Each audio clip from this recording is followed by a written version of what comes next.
fuck am I watching right now?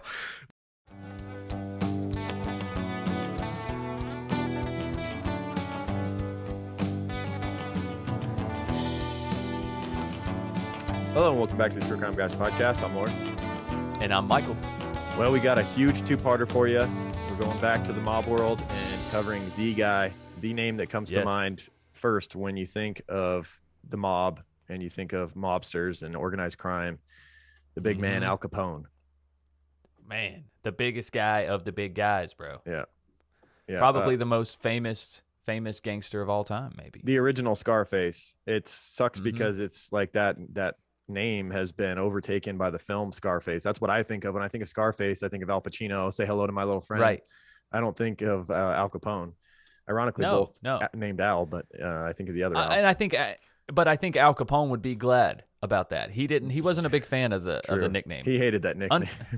But why? What a badass nickname. Right. But the way that he got it, though. But he wanted this good guy image, like that. I guess that's the mark of a great successful mobster is like mob boss is you keep this outward persona of like you're a good guy helping the people and all that. But yeah. Well, I think the way he got it too, it was kind of a smudge on his record, the way he got the facial scars, which we'll talk about. If you I don't guys even aren't think aware. so, dude. I mean, whatever. He like hit on some some big name's fucking sister. What's so shameful about that? It's kind of cool in a way. It's like he was not even scared to like hit on this guy's sister right in front of him, even though this guy was like a way bigger deal than he was at the time. Well, first off, he didn't know that it was the guy's sister. He thought she was probably there alone. I'm pretty sure he was hitting on her while he was sitting at the table, and he knew who that guy was. I'm pretty sure he knew what he was doing. Well, the reason I think that he felt bad for it and didn't like it was because he never retaliated for this guy. He literally, like, they made amends. Yeah. And he never retaliated, even when he became this big, powerful mob boss. Well, that was the mark of Capone as well. That was one thing he was known for, is like the one reporter guy that he ends up like having beat almost to death by his guys. He ends up paying for his medical bills. Like that was his thing. Yeah. Like, he was like, I'm still a good guy, even though I almost killed you. Right. He's like the American Pablo Escobar. You can't hate him completely. Yeah. Right. He did a lot of good for the community. He was a modern day Robin Hood, a lot like Pablo. Yeah. Right. How much of it he did for the persona as opposed to like because he wanted to do it because he was a good guy at heart? That's up. Does it matter? But whatever. Yeah. Well, like, remember that one time on JTB when we had the debate about what makes a good person, and I said, and we were talking about your actions. Is it right? better? Not what you think. Yeah. Exactly. Is it better if a person does the actions because they want to, or better because they know it's good but they don't really want to? Which is better? And you argued that a bad person doing something good was better because it's harder for them, right? And they're doing it anyways. Did I say that? So that's kind of an so here you go. Here's your here's your real life scenario. It's harder for them because they're bad. Yeah. Oh, that's good. I mean, that's what we talked about, remember? Yeah. And I was arguing that, a genuinely good person who just wants to do good things all the time, I think is a better person. Like they're further along. I do think that's annoying when someone is like a fuck up their whole life and then like they redeem themselves to an extent and then they do one good thing. They're like held to a higher regard than someone who was good their whole fucking life. You know what I mean? Never did any bad. Like everyone loves a comeback story, so almost too much to the point where you're like, all right, like cool. I'm glad he got his shit together and now he's not a fuck up. But like, do we have to now put him above someone who like was like a good person the whole time? Oh my God, dude. That's what we do. Yes, like, I agree with that 110%. Like in churches, churches are a great example. Like if somebody comes in and they've lived a hard life and they've, I was addicted to drugs, but God pulled me out. And it's like they're put up on a pedestal. I'm like, wait a second. We got people in this congregation that have been good their whole lives, never touched this shit. Why are we not putting them up? Like they're facing the same temptation as this guy. Right. Never fornicated, never adulterated, never did any of that shit. This guy's out running around fucking everybody. And all of a sudden he comes clean and now he's better than me. Fuck that. Right? You got motherfuckers that can recite the Bible backwards and they're like, no, fuck this guy. This guy ain't nobody. Right. But yeah, you're right. You're right. If you're a horrible person and you do something good, then everybody's like, oh, wow, he's just a big teddy bear. Yeah. Just a big teddy bear. Yeah. And there was people in the public that probably looked at Capone in that light a little bit. But let's get into it, man. Let's start part 1 of our part 2 series. Thanks once again, Andy, for a fantastic crime line. Absolutely. Very detailed, and you guys are going to see on the other side as we dive into Part 1, The Early Life of Al Capone. Let's get into it.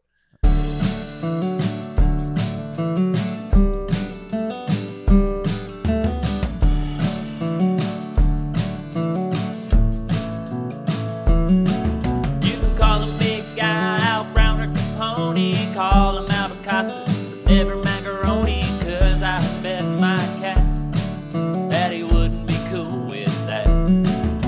Oh, you can call him Al, but he prefers Snorky. Might get away with Scarface, but never call him Porky. 'Cause he's the type of gent that'll fill your shoes with cement and laugh. Hey, hey, he's Al Capone, Al Capone. Out of the way, he's Al Capone, Al Capone.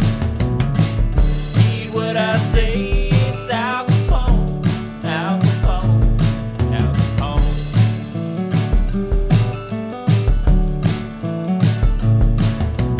Kicked out of school at the age of 14.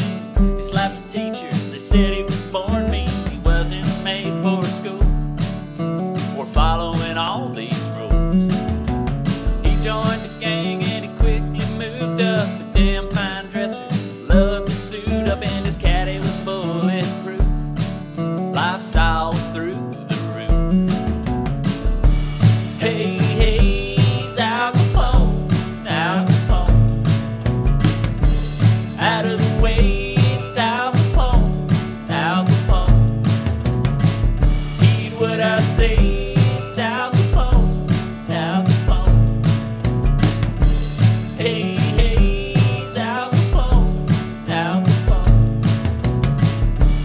Out of the way, it's Al Capone, Al Capone. Heed what I say, it's Al Capone, Al Capone. He's Al Capone.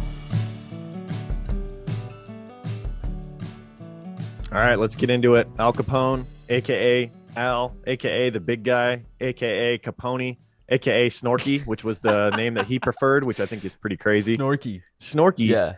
We'll get back. We'll circle back around to Snorky in a minute. Yeah. I got more to say about Let's that. circle back. But aka Al Brown, aka Albert Costa, aka Scarface, of course. Of And course. but like the Snorky thing. So apparently that was looked at as someone who dressed well, right? Or someone was like a well put together person. But I was like, that's what I heard in the crime line and in like the book that I read and stuff like that. I'm almost like, Yes. that's an old term, I guess, that's just been lost, because when I looked up Snorky, I found the Urban Dictionary modern version of what Snorky means, which is literally to be horny for snow. Typically happens to skiers or snowboarders as winter approaches. When the weather forecast calls for a big storm, they get snorky. Whoa, that's a niche term. That's a super niche term. I bet that's Right. like only in the Midwest. Only in or something, Colorado. right? Congratulations to the Colorado, Avalanche yeah. and Colorado people that are big fans of the NHL. The guys got their first cup in the last 22 years, and that's pretty cool. So they get snorky, huh? They really want some snow. Yeah. I never get snorky. No, I never get snorky. I get snorky from time to time. Do you? Yeah. I like snow, but I'm always like, it's here. I might as well enjoy it. That's my attitude towards That's snow. your attitude towards I'm like a lot of stuff. Do what? That's your attitude towards a lot of stuff, like holidays. You don't get snorky for holidays either. Definitely not holidays. Not Definitely the not. traditional stuff doesn't get Michael going. No, You got to bring not a little really. more to the table. That's right. That's right. All right, That's a so little more we went through exciting. the many nicknames that he had. I think the big guy is my favorite. I don't know, just like when I think of him, I think of Big like guy? because like the boss, the boss in the mob is always like, I watch a lot of. I've been rewatching Sopranos. It's fucking amazing. It's even better than I thought it was. So good, but like they're always calling him big man or big guy. Like Tony Soprano is one of the bosses, obviously not the guy, but I don't know. It just makes sense to me. But Scarface doesn't click at all with me with him, just like I said, because it's been the film was just too much of our pop culture growing up. Like it's just, you think of Scarface, you think of Al Pacino. So it overshadowed him a little bit too much. The Al Pacino character was so engrossing, like charismatic and over the top, and it just you didn't feel like Al Capone was like that. Yes, he was a flashy dresser, and yes, he liked to be seen, but I don't feel like he was quite as he wasn't quite as much of a showman. Yeah, yeah, not quite as extravagant as Pacino's Al character Pacino in makes it out Scarface to be. embraced the bad guy thing, and we already talked about Capone didn't want that. He wanted to be seen as like a hero for the people type of thing. Yeah, he wanted to straddle that line. Yeah. Like I say, with Pablo Escobar, it's like they knew that they're doing bad things, but they don't like to hear people say bad things about them. Yeah, so and they he like liked to to- have he a at least, good public opinion. If it was known to someone that he did something bad, he at least like wanted it known that he felt bad about it. Yeah. Like, I had to do that thing, but what are you gonna do? What else was I supposed to do? I mean, it's kind of like when he got the scar, hitting Yeah. on that guy's sister. He kind of felt bad about it at the end. I Yeah. think he did. Yeah. All right, so let's get wow. into the episode officially here. If you guys right. checked out our latest Sandu stories over on Patreon, you may have picked up on the fact that we've been in a bit of a mob vibe lately. So figure Yeah. it was time to do the big guy himself, Al Capone. Without a doubt, the most famous gangster in American, if not world history. Capone ruled over an empire of organized crime in Chicago during Prohibition. He was a tough and scrappy kid from Brooklyn who was ready to throw hands at the drop of a hat, even against his teachers.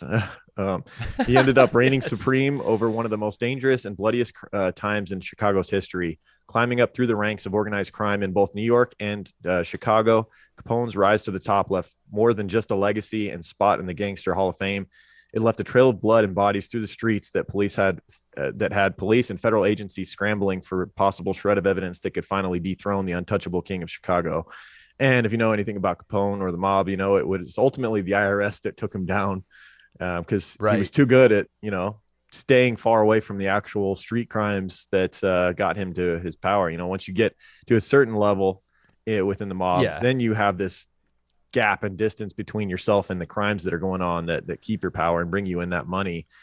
Right. And not only that, you're paying off everyone in authority. Yeah, that's a big part of it half too. The police force is on your payroll, No the doubt. judges. So it has to be somebody higher than that, right? It has to be the government. Yeah. When you get to that level, only the government can take you down. Yeah. And then that's what we anytime see you with do these big go on gangsters. trial, you're either getting rid of witnesses or threatening people on the jury.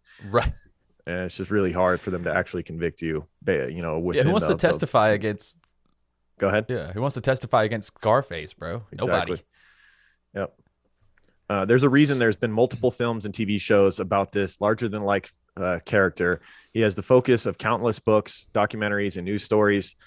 We'll do our best to give you a detailed overview of all the parts of his life, from him making a name for himself in the streets of Brooklyn through when he was running the streets of Chicago up until he was shitting the sheets of his bed in this Florida state in his final days, thanks to our old friend Syphilis. That's right. So without further ado, let's get into the early life and the upbringing of the OG gangster, Al Capone. He was born Alfonso Capone on January 17th, 1899 in Brooklyn, New York, and it's hard to argue that this isn't the best group of celebrities surrounding a person we focused on. He shares a birthday with Betty White, who we just lost, and is, one of the starlings, really, who doesn't love Betty White? A golden girl forever. I watched a shitload of Golden Girls growing up, like a shocking Hell amount. Yeah. Yeah. That show is like really edgy and creative, honestly. Oh, it gets overlooked. Yeah. Also shares a birthday with Steve Harvey, Jim Carrey. I mean, come on. Muhammad Ali, James Earl Jones. Jesus. And of course himself, Al Capone, who's one of the biggest names, if not the biggest on this list still. God, I don't know. Bigger than Muhammad Ali? I know, right? Jim Carrey? Muhammad Ali. Jim Carrey. I mean, man. God. Dude, he's still... Honestly, all of these people are household names. Jim Carrey's the shit, dude. Like, really have you seen the new Sonic movies? They're totally watchable because of him. Like, they're actually fucking good and funny because of him, of course. Without him, the movies would suck ass. But, like, he's just so good in them. It's amazing. The older Jim Carrey gets, the more I like him. And I loved him as a kid. Yeah. Like, I absolutely love Jim Carrey movies. Anything with Jim Carrey in it. Yeah. Freaking Liar Liar, The Mask, Ace Ventura. Dude, I was watching all that. Not shit. a dud but, like, in now, the group. Yeah, even his serious movies like Eternal Sunshine of the Spotless Mind, right? Yeah. The Truman Show. Yeah. The Truman Show is great. I mean, the dude. Some of these now, the best comedic actors artist. in the 90s have become amazing dramatic actors. Like you see Adam Sandler's films that he's been putting out on Netflix are fantastic. He's so much better nowadays as a dramatic actor than he is a comedic actor now. It's weird. It is. It's a cool thing though to see him. Anyway, so Al Capone was one of 9 children born to Gabriel, sorry, his father Gabriel. And Teresa Capone, who had immigrated to America from Italy in 1893. So they immigrated just 6 years before his birth. He was the first child of theirs that was born in America. And after landing in New York, as millions of others would during this time period, the couple would find their home in the up and coming Brooklyn borough of New York City. That's it. That's up and coming for sure. We've all heard of New York City, right? While not the eldest of the children, Al was the first of the couple to have been born on American soil. And he would grow up in a working class household. And like most people from an immigrant family at the time, they had many mouths to feed and not much money to do with it. So his parents, Gabriel and Teresa, had both come from a small town called Angri, which was just outside of Naples, Italy. And there in Angri, Gabriel had worked as a barber and Teresa as a seamstress, both of which they continue to do in America. So those were good skills to have that transferred just perfectly over into America. They picked up work. No doubt. Everybody needs haircuts and their clothes. Yeah, those are still very, very common jobs to this day. It's still something you can do. Dude, I would cut hair if I could cut my own. If I could learn how to cut my own hair and it would save me money, I would definitely learn how to cut hair. Yeah. It just never turns out quite right when you try to do it yourself. No, you can't see the back. Yeah, it's like those clothes from Ross. It's like something's a little off with this thing. I can see why it ended up here. It's like so one side's a little tighter than the other. What the fuck's going on? One sleeve's too short. Yeah, one shoe's a little smaller than the other. That's all good. Yeah. So the couple's eldest son, Capone's parents, their oldest son, James, his older brother, would be born into Angri before they would ever leave for America. And he was an interesting character, completely the antithesis of his younger brother, who would become infamous. He was well known himself for the opposite reason. He would end up leading his life in the complete opposite manner that his notorious younger sibling would. And so let's get into his life real quick. And it was such a stark contrast to his younger brother. It is. We could do an episode just on James. Yeah, that was his brother's name, James Capone. So James Capone would leave his home at the age of 16 and join a traveling circus as a roustabout, which is basically just someone who generally helps out with no real defined skill set. So like a helping hand within the circus. During this time, he would start work hard on masking his Brooklyn accent to help hide his Italian heritage. So he was basically ashamed of his Italian heritage, it seemed. Or they probably got discriminated against. Yeah, I was going to say, or he just felt that was going to be the best way for him to make his name or make his money in America, was to just ditch that heritage, because like you said, it was not something that was celebrated at the time in America. It was a mark of shame, essentially, to be especially out west. Yeah. Yeah. So many Italian immigrants were treated poorly as well as Irish immigrants during this time, and were discriminated against. Right. But after World War I ended, James moved out west to Homer, Nebraska, where he would not only officially change his name, but everything about himself would be completely made new. He would then go by the name Richard James Hart, very white and American sounding.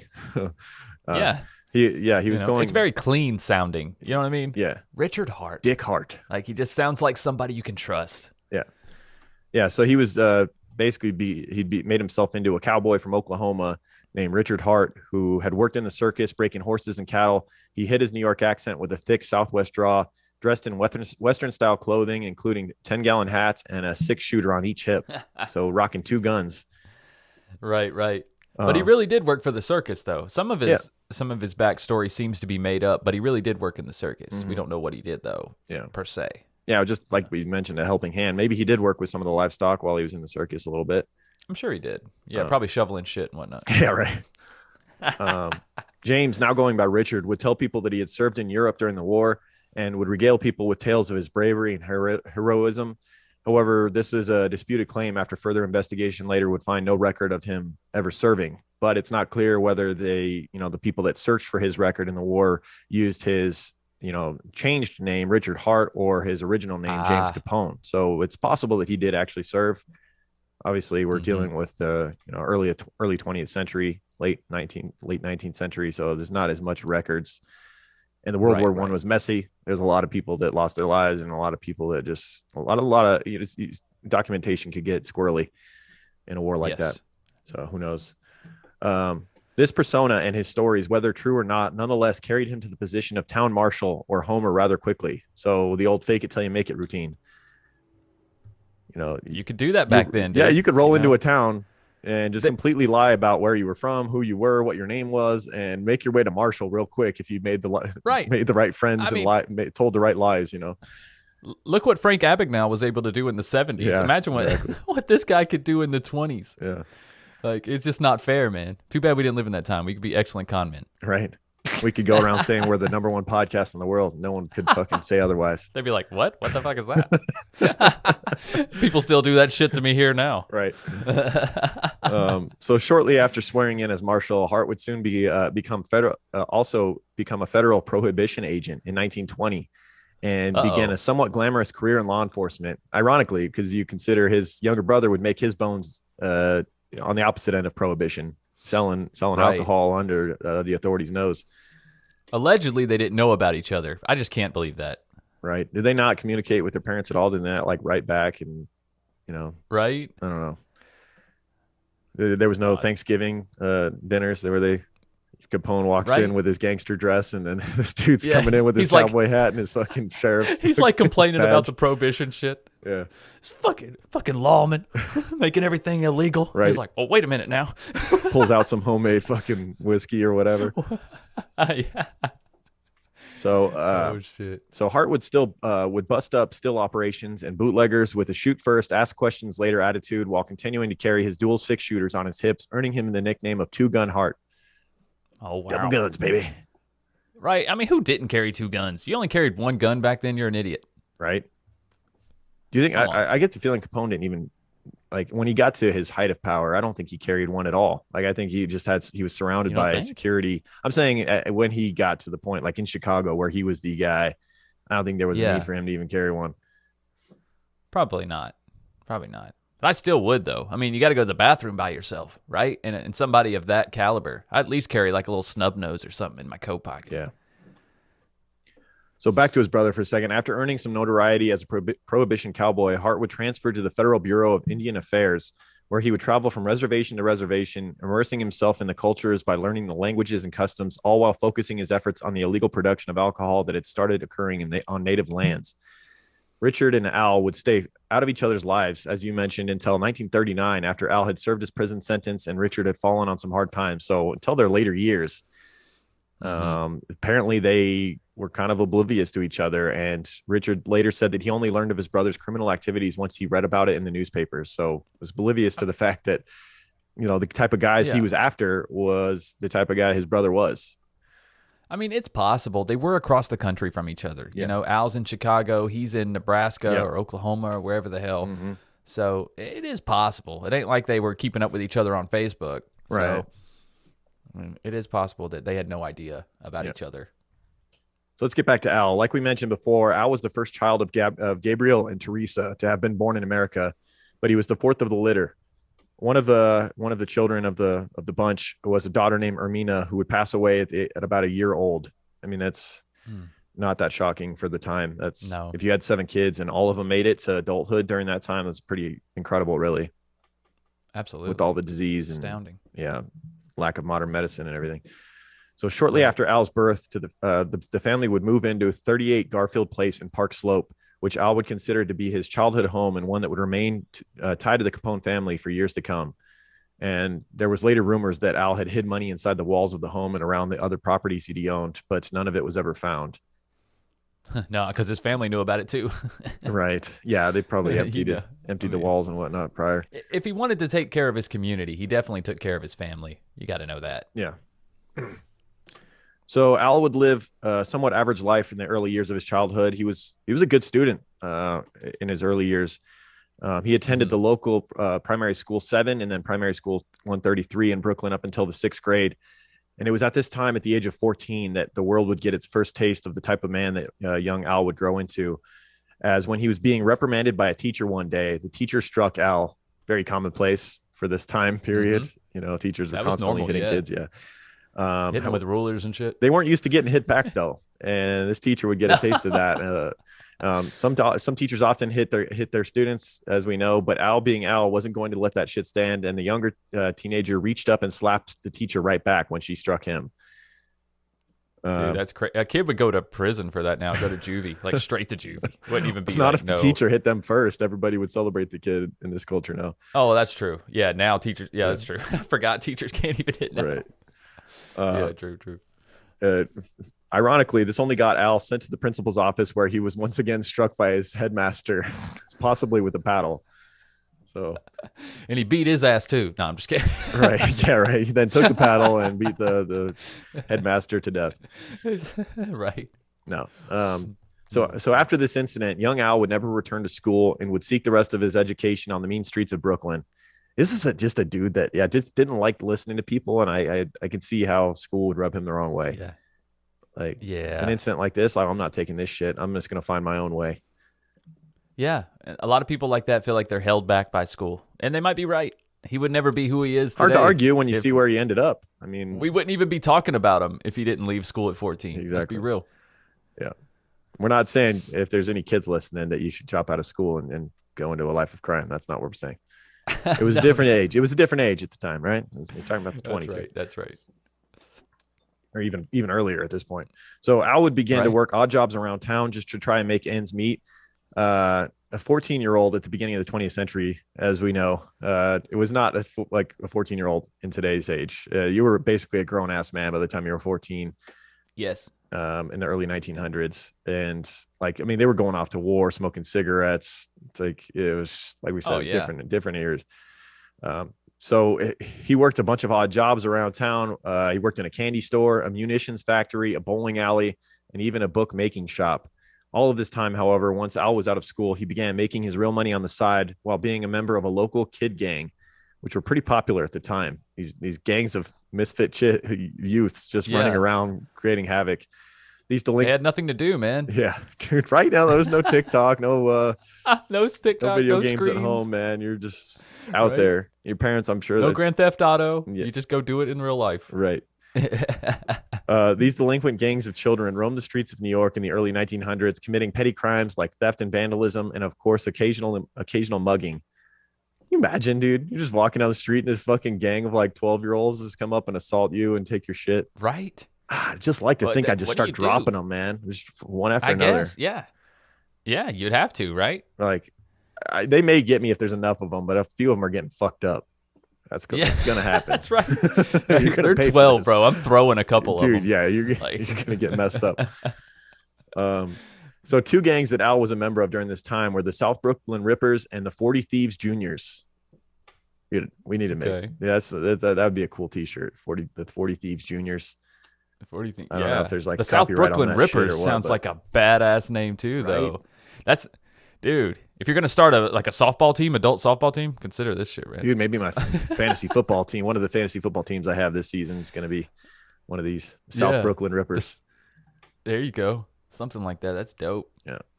So it was around the age of 16 when Al would meet the man who would be his mentor and coach, so to speak, in the world of organized crime. A man named Johnny Torrio. Johnny Torrio, or Giovanni Torrio, was born near Naples, Italy in 1882. His mother then brought him to New York when he was 2 years old, and for the majority of his youth, he grew up around brothels and other less reputable spots. He made his bones in the brothel world. He was this guy knew brothels maybe better than anyone. Torrio would become a local brothel / salon keeper when he was only a teenager, and he would also work his way up through the ranks of the local gang called the James Street Boys, becoming the leader of the gang in a short period of time. But his largest contribution to the gang was allying with them with the much larger, more powerful 5 Points gang, which has become pretty infamous over the years as well. Yes. Go ahead. I was going to say Gangs of New York comes to mind. Yes. We should definitely do an Daniel episode. Day-Lewis. I was going to say we should definitely do an episode on Bill the Butcher, played by Daniel Day-Lewis. I couldn't remember Daniel Day-Lewis's character's name off the top of my head. Based off a real man named William Poole, Bill the Butcher's character. Yes. That would be a great episode to do, is a Bill the Butcher episode as well. Seriously. I'd love to rewatch that movie anyways. Yeah, a little bit more. Any reason. A little bit more on the 5 Points gang. It was founded by Italian immigrant Paul Kelly and would claim such legendary gangsters as Al Capone, Bugsy Siegel, and even the king of Las Vegas himself, Lucky Luciano, among some of its more notable members. And as we mentioned, if anyone's seen the movie Gangs of New York, this is the same 5 Points area that the film centered around. And the gangs that are in the movie were real and eventually part of the overall 5 Points gang. I think that was based off the more early times before they unified and whatnot, right? When they were fighting. Yeah, that would be like late 1800s. Yeah, they were. I think they were fighting more over like heritage. It was like the Irish versus the Italians. I think Italians and whatnot. Yeah. And just for an example of what kind of battles and fights these gangs have ultimately had during this time period around the early 1900s, founder Paul Kelly and James street gang leader Joe Torrio were once engaged in an all-out gun battle with around 50 other 5 Points gang members against similar numbers from the rival Eastman crew. Can you imagine? 50 on 50, apparently, with guns involved, dude. A fight that was so intense, local police forces had to fall back and wait for the gunfire to eventually diminish before they could even move back into the area and try to regain control. So they're just standing back like, let's just let them tire each other out. Let's let them wait for them to run out of ammunition eventually before we go in. We'll just go clean up the bodies. They'll take care of half of each other. Good Lord. And there's people trying to raise children in these areas. That's just amazing. Oh, my God, I know. Of course the kids start their own little gangs, dude. Like, look what they're around. Shit. Right? That's all there was. Yeah. After all of the shooting with almost 100 men involved in the gunfire, there were actually only 3 deaths that occurred during the gunfight, which lasted for several hours. So apparently they have the accuracy of a stormtrooper. Yeah, that's what I was about. Bullets going everywhere, not hitting anything. I mean. Hit your shots, fellas. Damn, It's not intimidating at all. Those old 6 shooters, though, if you were beyond like 6 feet, you ain't hitting nothing. Yeah. Every bullet goes a different direction. Yeah. It pulls to the right sometimes. Right. In a humorous turn of events, the public was so outraged by the warfare between the gangs that they demanded that they find a way to settle their differences. And after a short time of peace, more fighting broke out, which led to the 2 leaders of the gangs, Paul Kelly and Monk Eastman, to challenge each other to a bare-knuckle boxing match for control over the area. However, I like this idea. Hell yeah, man. Hell yeah. This is a great idea. This is how gangs should settle shit now. Who's the leader? Who's the best fighter? Bring them out. Yep. Let's do this shit. And everybody lives to fight another day, right? Like Friday. Yeah. Put these up. This is what makes you a man. You live to find another day. What a legendary character in film right there, man. The father in John Friday is the best. Yeah. I grab a dog and I choke him. Rest in peace. Pleasure. I choke him. It's one of the funniest scenes I've ever seen in a movie. Just putting my foot up a dog's ass. All day long, putting my foot up a dog's ass. Oh, the best. It's my pleasure. So this bare knuckle match that supposedly went down. However, this gentlemanly method of solving their territorial dispute was all in vain, as both men succeeding in only beating each other senselessly to where neither of them could continue. So no knockout blow was served, and the fight was ruled a draw by the gangs, and the gangs were still at war. It's like, God damn it. Damn it. Damn it. Hey, you do a rock, paper, scissors while you're both laying on the ground or some shit. Like, come on. Let's settle this. Right? The warfare wouldn't last much longer, however. Once the political machine that was Tammany Hall decided to back Kelly and the 5 Points gang, Eastman's crew was more or less pushed out or absorbed into Kelly's operation. And so the 5 Points gang became basically the rulers of the area. And they were running most of New York rackets and other criminal activities, and men like Johnny Torrio looking to make a name for themselves. The stage was set for a young and up-and-coming tough guy named Al Capone to make his debut onto the scene. So basically, Al teamed up and made the right connection with Johnny Torrio. It sounds like that's really like a big part of his success, was connecting himself to this guy and kind of being his muscle in a sense, and just being a guy that would do anything asked of him. And climbed his way through the ranks because of that. I think it had a little bit to do with as far as Torrio, or what was his last name again? Oh Johnny Torrio. Torrio. I don't know why I thought I said it wrong, but Torrio was from the same area as Al Capone's family from Italy. Okay. Like he was from the Naples area as well. And so I think Al kind of looked up to him kind of like a father figure. Yeah.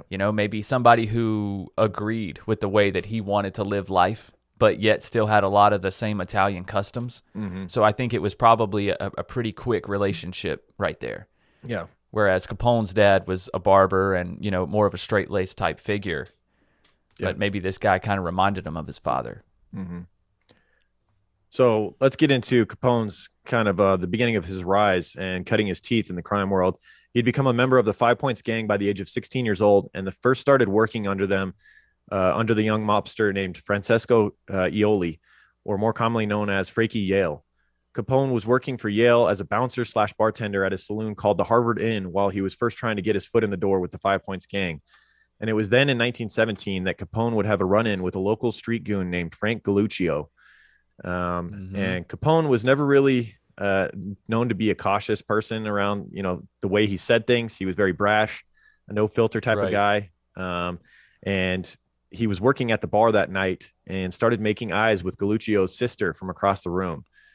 And this is how he becomes Scarface. If you haven't caught on yet. He would here we go. He would then approach his sister and start making advances toward her, which she quickly rejected.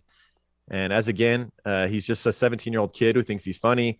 And as the story goes, Frank had just about had enough of Al's hitting on his sister that night. And just as he was about to tell him to knock it off for the final time, Al reportedly leaned into his sister to say, "Honey, you got a real nice ass." And I mean that as a compliment. Believe me. Upon hearing this, Frank lost his shit and apparently told Al that he is going to apologize to his sister or else. Al began to laugh at how upset Frank was getting and opened his arms up to him to say, "Oh, come on, buddy. I'm only joking." Obviously, Frank wasn't joking, however, with Al, and he was still laughing with his arms out when Frank quickly pulled out a knife and slashed Capone 3 times across the left side of his face. Dude, if you're going to say grown man shit, you suffer grown man consequences. Yeah, man. If you know you're only approaching 17, bro. A combative man, don't walk towards them smiling with your arms open, generally speaking. That's a bad idea. Typically, you're just going to get sucker punched or, not even sucker punched at that point. If you've already picked a fight with them, like, keep your hands up. Yeah. Or even better, you get slashed in the face 3 times with a fucking knife if it's, 1920s New York or whatever year it was. 3 times, dude. Imagine how fast he must have been. Like, what happens after that first slice? Because they were all on the same side, right? Yeah. It wasn't like he was like, shh, shh, shh, shh. Right. No, he was like, shh, shh, shh. Yeah. So how the fuck did that go down? He must have like had him on the ground and was sending a message. Well, Capone, like we said, was smiling with his arms open. So maybe it was just a rapid fire slashing. I don't know. Apparently, it's just so weird that all the slices were in the same area, but it was 3 of them. It's weird to imagine how that went down. Yeah. Maybe he had spent some time with Bill the Butcher. I don't know. Had some knife skills. Yeah, really. I think everybody had knife skills during this time, right? I think that was required. That was just part of growing up. You had to have some knife skills. Yeah. You got your first knife at like 6. Yeah. Right? They taught you how to sharpen it. How to carry it. Stab your first person by 7. Right. Exactly. Yeah. So Capone was clearly embarrassed by this whole incident, and for the rest of his life, he would do the best to hide his scars on his cheek from photographs and reporters. I was looking at pictures of Capone. I'm like, okay, how obvious are these scars? There's not many shots where you can really see them. He did disguise them well, and obviously, as scars get, as time goes on, and you've had them for a longer time, they get more pale. Like I know this. I have a lot of scars. My older scars, you can barely see them. They get to where they're very pale colored, and I don't know. Maybe that's just because I have pale skin tone to begin with. But well, I think most scars go lighter. As that scar tissue heals, you have that lighter mark regardless of your skin tone, because that skin's never going to heal again. Just like with fighters, as you know, when their face gets cut open on those scars, that tissue is forever thinner. So it's forever going to be a different shade. But yeah, I'm sure he did try to hide them. But he hit them pretty well. But I mean, you could do that just by turning your face in pictures or whatever for different profiles, which I'm sure he was very aware of because he was very concerned about the way he looked and the way he portrayed himself. Yep. Yeah, I feel like a different type of person or a different type of guy in this situation that he's in, the position he's in. If his persona, he wanted it clearly to be more of a professional good guy type of where I would have, if I'm embracing the crime world, I'm going to go with this and embrace the scar face thing, and be like, look at me. I've been through shit. You want to fuck with me? Like, I'd be showing those scars off. Right. But I don't know, when you're feeling the heat, when you're in the spotlight like that, maybe it is smarter. Well, I know it's smarter to portray yourself as like an established businessman. Well, yeah. And that's what he would always tell people. What do you do? Well, I'm in business. I'm a businessman. Yeah. I'm in sanitation. That's smart. Yeah, right. I'm in antiques. Right. Yeah. Yeah, he didn't ever want to be called Scarface. Like, and I imagine you wouldn't want to call him that to his face unless you were real close to him. Right. Um, so after Al finally gave us the answer to why I want to know how I got these scars, Yale actually made Al want to be the one to apologize to both Frank Galluccio and his sister for his rudeness. So he was forced to apologize even after being slashed in the face 3 times. And later in his life, Capone would hire Frank Galluccio, the very man who gave him those hated scars, to be one of his personal bodyguards, which is just so Capone of him.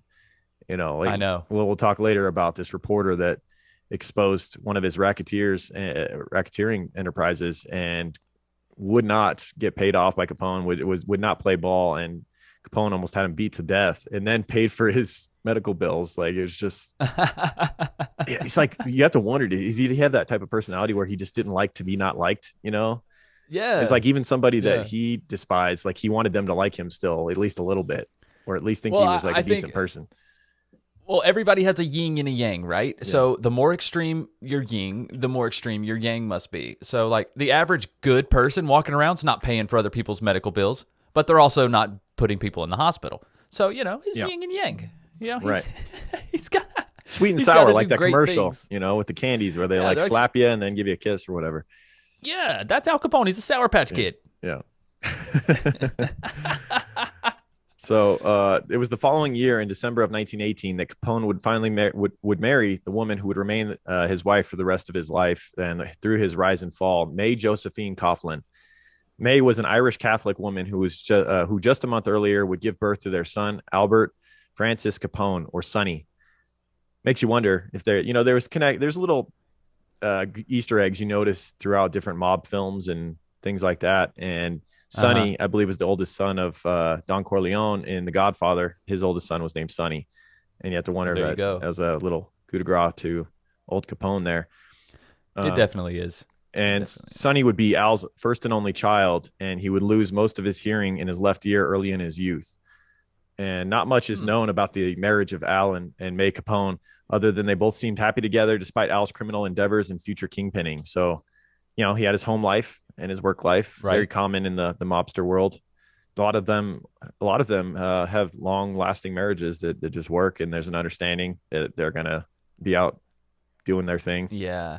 Probably well, cheating I think on when they find that one woman that just is okay with that lifestyle. Yeah. You know, they're up front, just like Pablo Escobar. Mm-hmm. His same thing with his wife. He had an amazing home life, right? He in all intensive purposes, at least according to Narcos and a lot of the things you read, he was an amazing father. Yeah.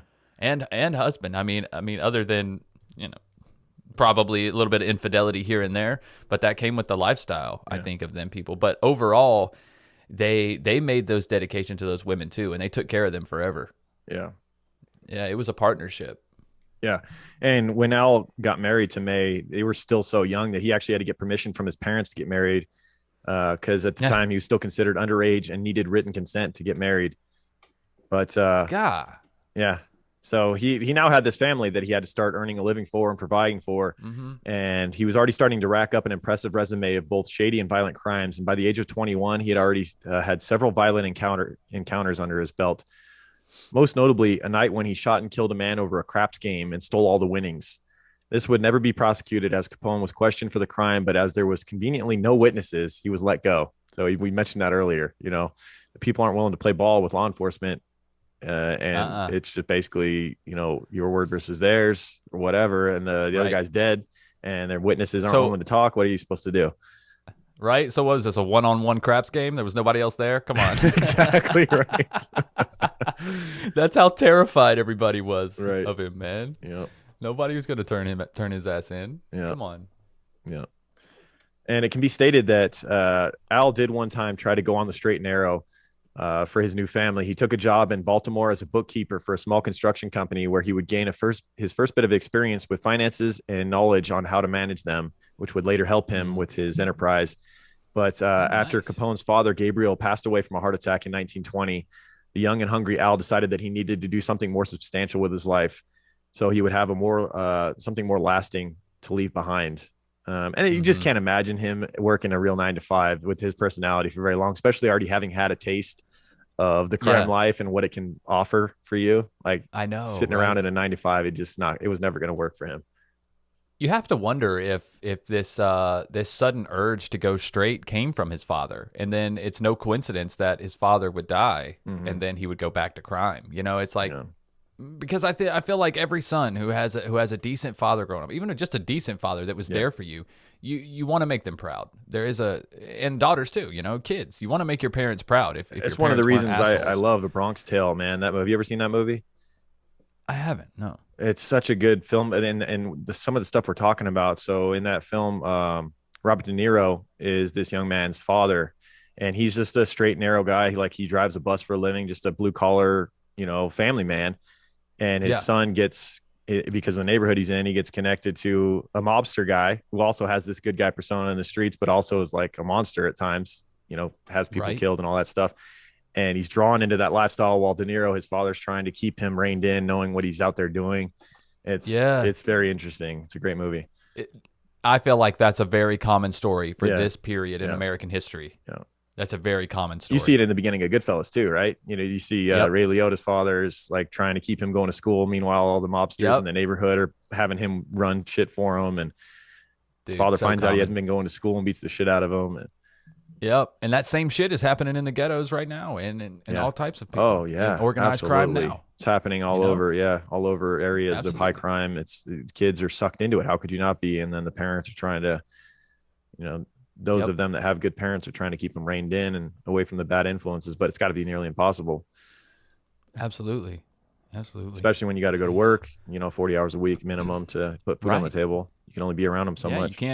You can't be with them all the time. Yeah. Yeah, it sucks. So it was around this time in 1920 that Capone was invited to Chicago by his longtime mentor and friend, Johnny Torrio. Torrio had moved to the Windy City in the years prior and had begun to make a name for himself running brothels and assisting with the bootlegging operations that were starting to pick up all around the country.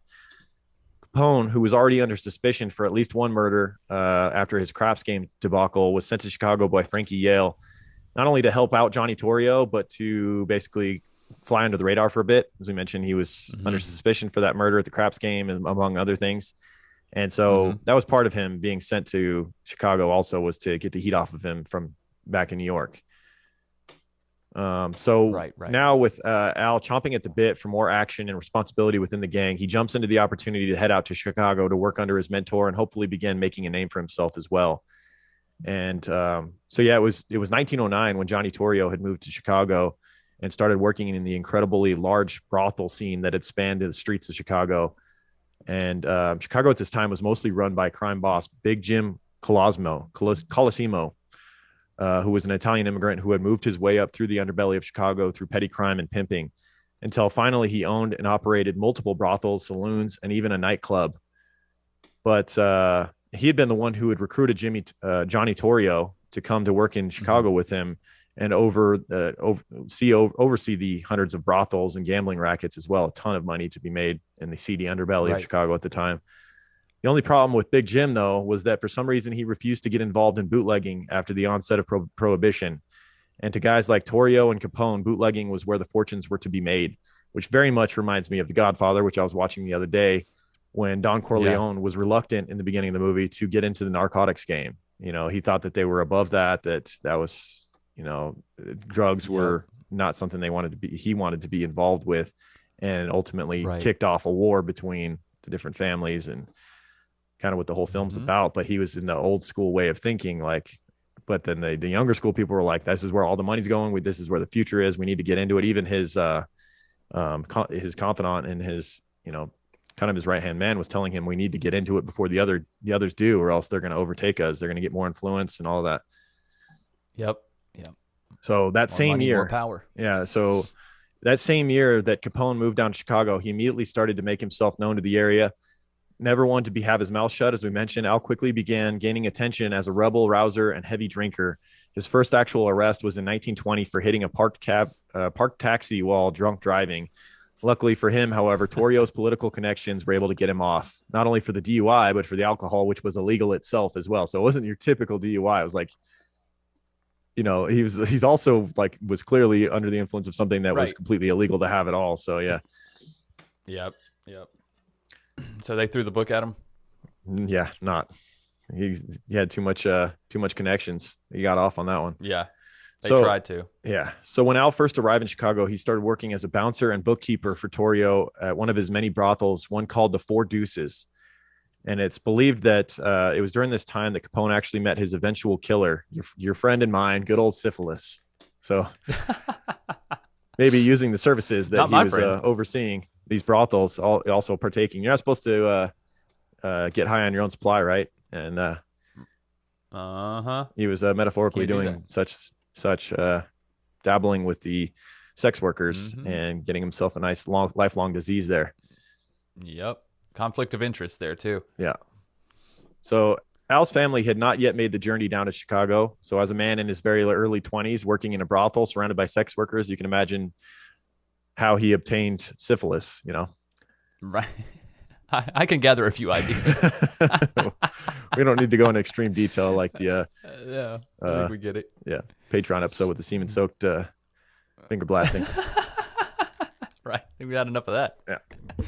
So there's none of that going on, though. I don't think so. No need for that. No. Pretty sure Capone's member worked just fine. Yeah. Once making a bit more money for himself and his family, Al would not only move his new wife and son to live with him in Chicago, but also his mother, sister, and younger brothers to a modest suburban home in Chicago's South Side. And Capone was always doting on his family outside for everyone else to see. He was very much about his public image as his career would continue. Wanted that persona of a good guy, family guy who was helping the people, you know. Absolutely. If you can keep your public opinion tight, man, you can do a lot. You really can, especially during this time. Yeah.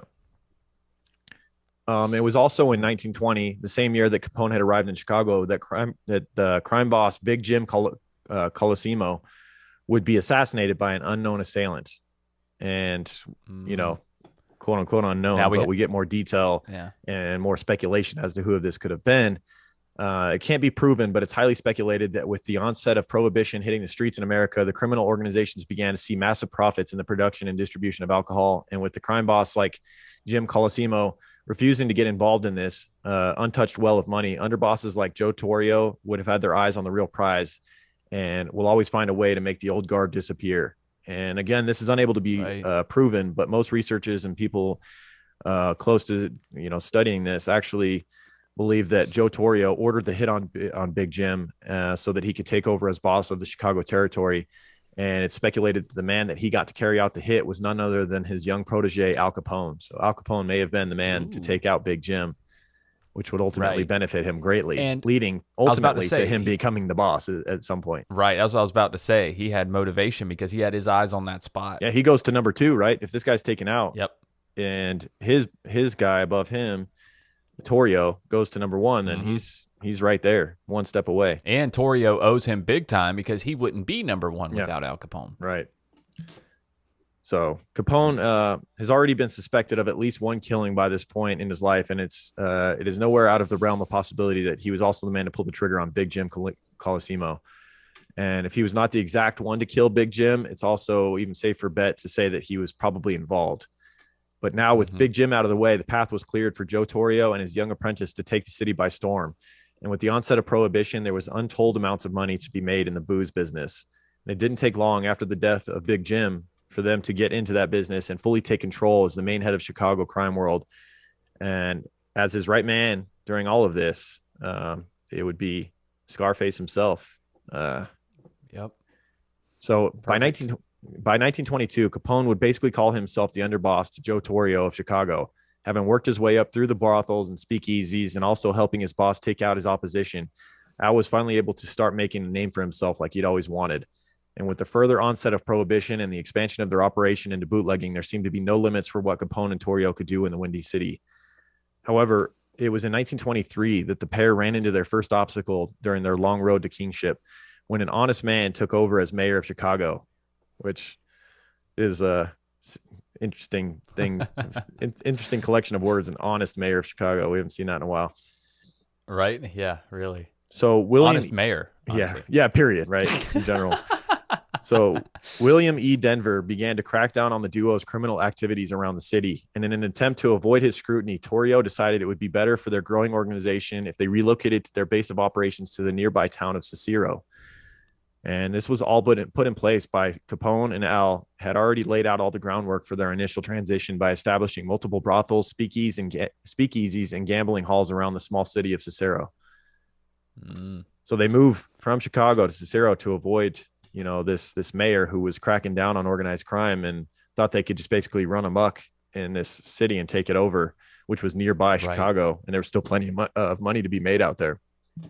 Mm-hmm. So they made sure that they had all of the city's elected officials on his payroll in Cicero.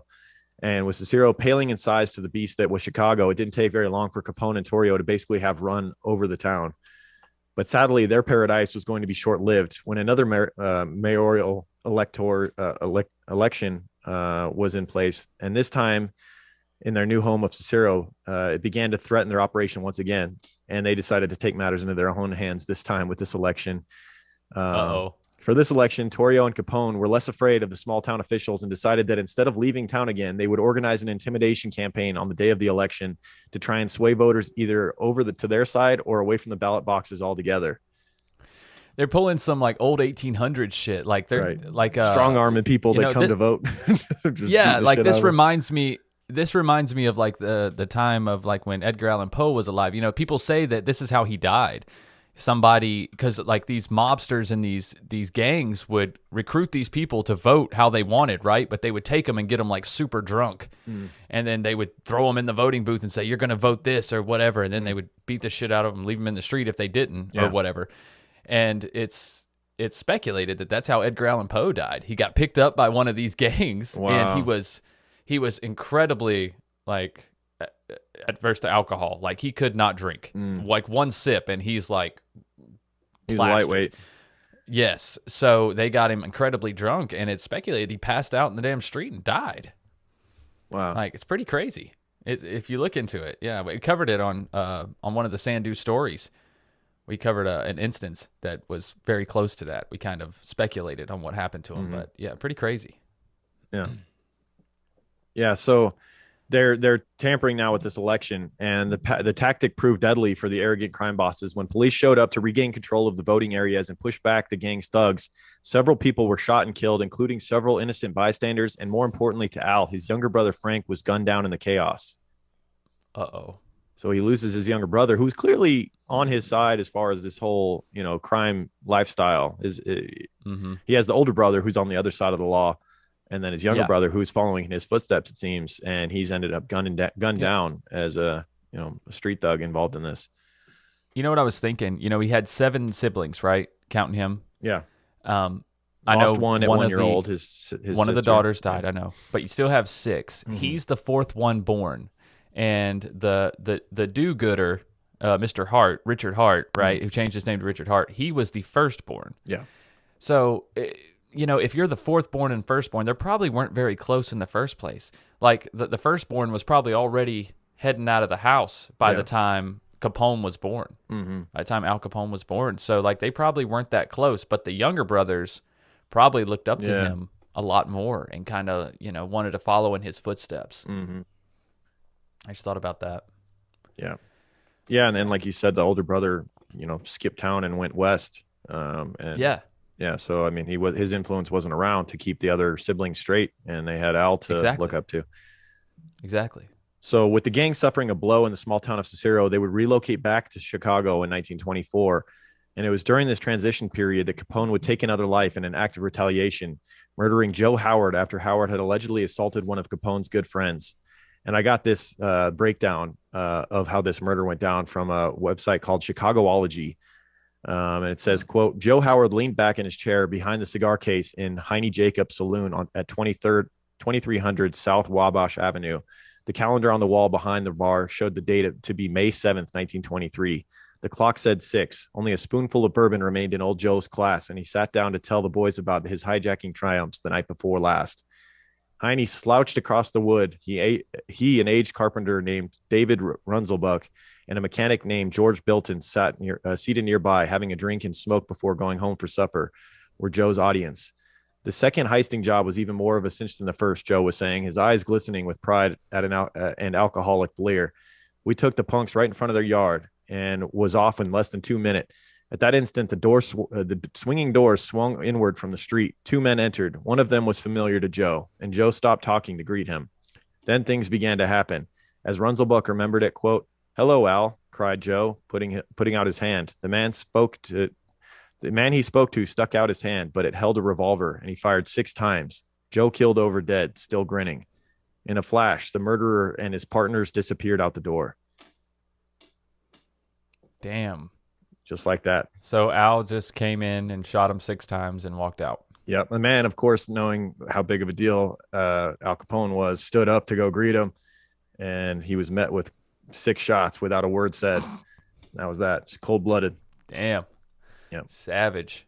And of course, this murder charge would not stick, as once the prosecutor, William McSquiggan, tried to get witnesses to testify, they all suddenly couldn't remember anything about that day. A convenient solution to many mob boss cases. And when it came to witnesses, either that or they just disappear. That's what happens. Yeah.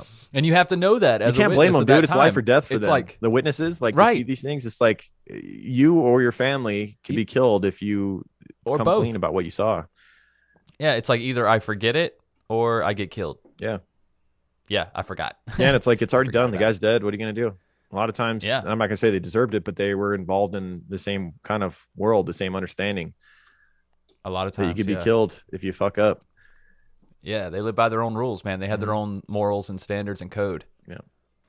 And it was later on in 1924 that Torrio and Capone would enlist their old friend Frankie Yale in a hit that would be carried out on the head of a rival gang, Dion O'Banion. O'Banion had risen to power within the growth of his own underground breweries and distilleries, and now began to rival the strength of Torrio and Capone. He based his office out of a small flower shop on the north side of Chicago. And we get another reference to a film that I love. On the morning of November 10th, 1924, 3 of Capone's men, including Yale, walked into O'Banion's flower shop under the guise of buying flowers.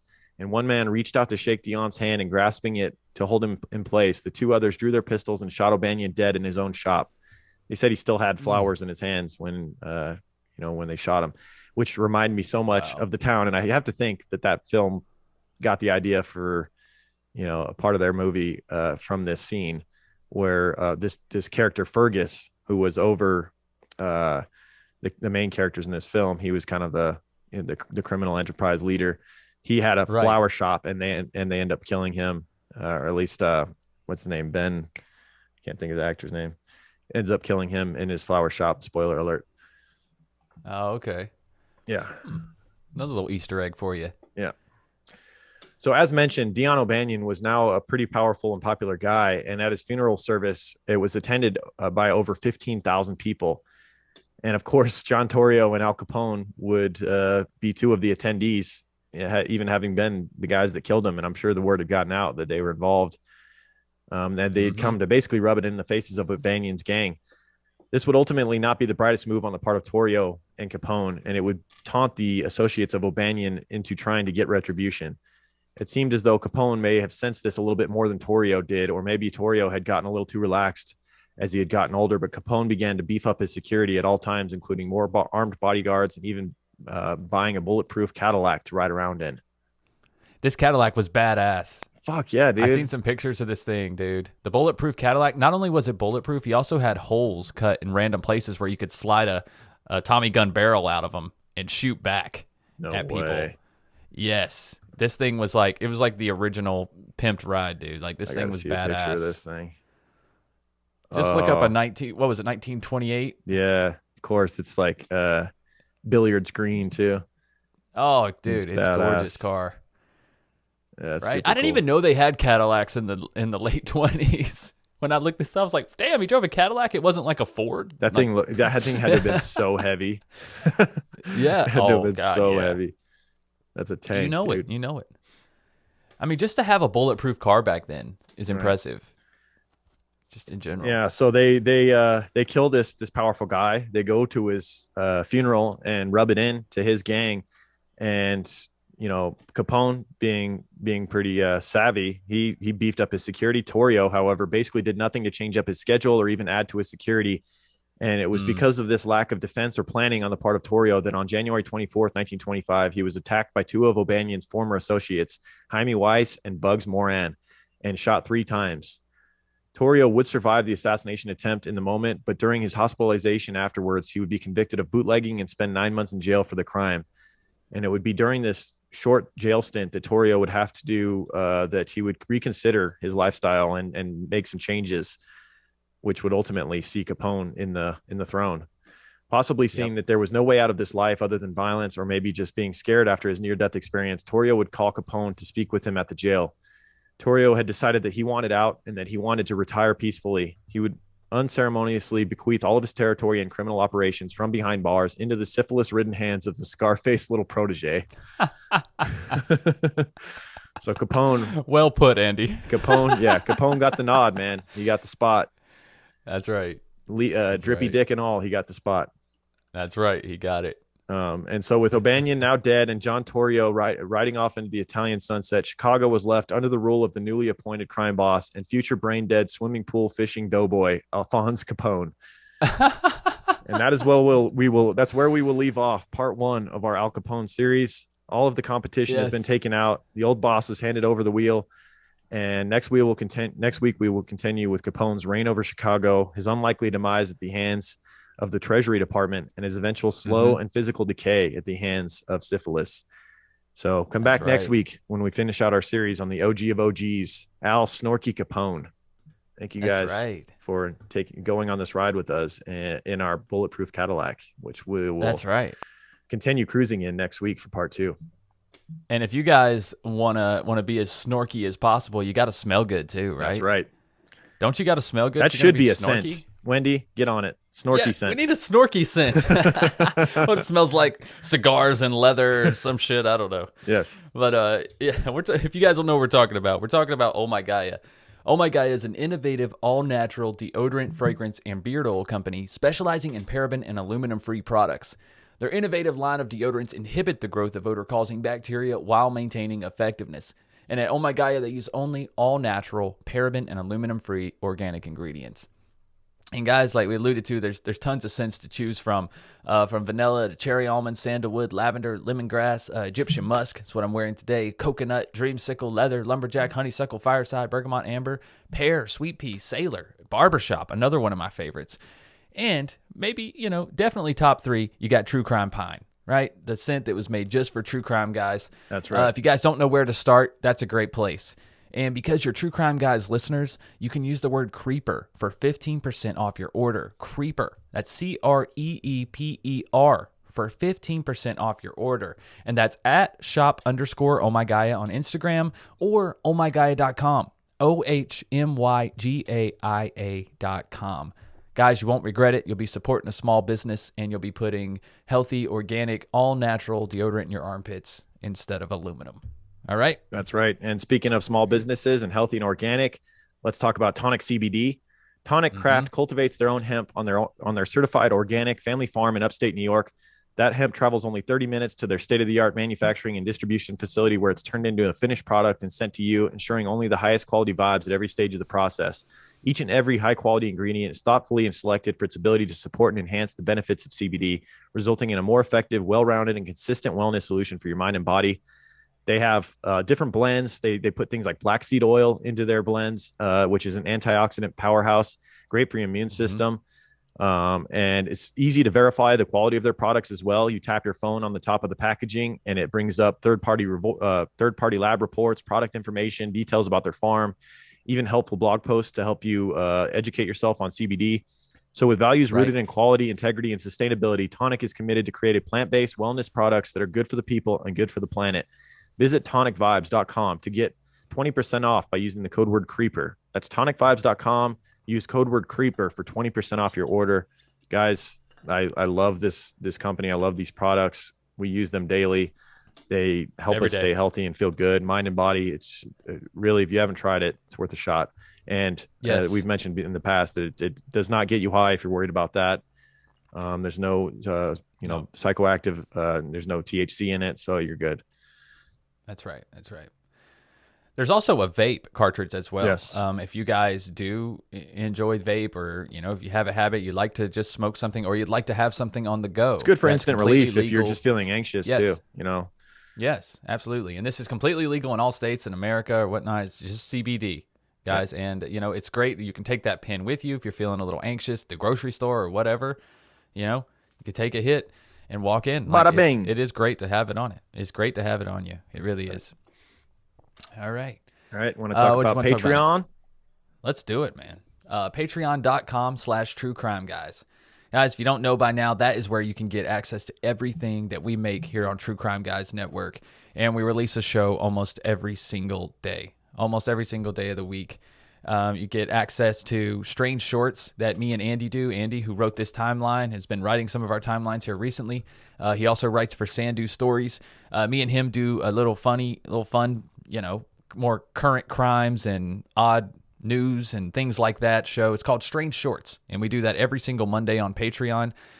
You can listen to a few of those on the free platform on the Strange and Unexplained channel on wherever you listen to podcasts. We release every 4th episode for free, so you guys can check that out.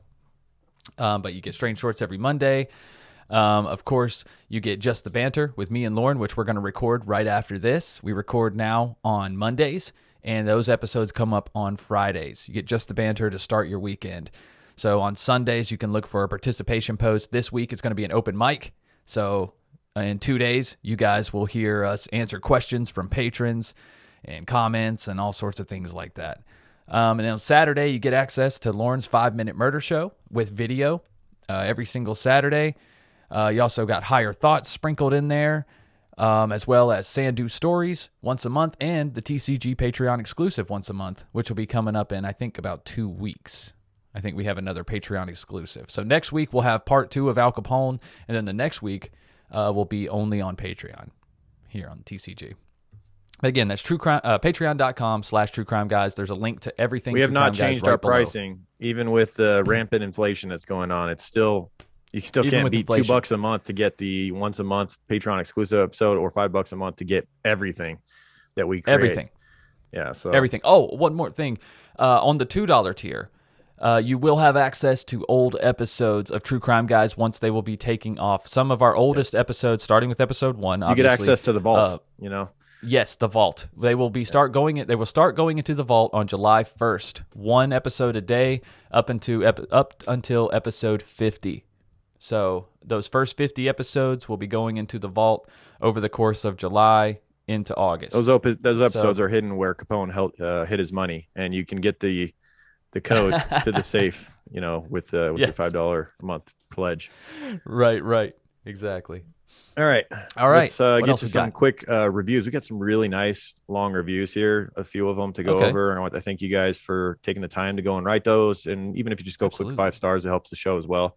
But I want to thank Maysky Mayhem in the United States. Says, so awesome, such a great podcast. While there are moments of humor, the material is always well-researched and respectful to the families, the victims and their families. Their rapport is so entertaining, and always love the musical spots by Michael. In addition to the constant entertainment, I am also a devotee to Oh My Gaia. Needless to say, you guys have helped me improve my life on a couple different levels. Keep creeping, Meredith. Thank you, Meredith. That's a really thoughtful, nice review there. Yeah, thank you. And thanks for supporting our sponsors as well. Yes. And then we have Miss Mortician 16, who says, and she's also from the U.S., says, so worth my time. I absolutely love True Crime Guys. You guys have gotten me through some tough days with your wit, humor, and knowledge about each case. The love that you acknowledge the less popular cases. Thank you both for taking the time to do these shows. It's much appreciated. Thank you, Miss Mortician. Right on. And then we have Cabo D in the U.S. says, fun guys. I listen to a variety of podcasts. These guys make murder kind of fun. They are respectful to the victims and their families. No yelling, Nancy Grace. Just keep pleasant giggles to put me to sleep for bedtime stories. Thank you very much, Cabo D. And thank you to anyone who has taken the time to rate and review, whether it's on Spotify. If you go and click 5 stars, we've gotten quite a few of those. So I want to thank everyone for doing that. Or if you do one on Apple or wherever you do it, thank all of you for sharing the show. Absolutely. We're still seeing good growth, on the show. We're getting more creepers by the day. Mm-hmm. And that's thanks to all of you supporting the show. So absolutely. Thank you guys so much. Thanks for telling your friends. Thanks for sharing on social media. Yeah. All that. All right. Is there anything else? I don't think so. I think that's it, right? We'll see you next week Let's for part 2. Just the Banter. We're going to go do some Just the Banter now, guys. So see you on the other side of Patreon. Yep. All right. Keep creeping, guys. Keep creeping. See you next week for Capone 2, baby.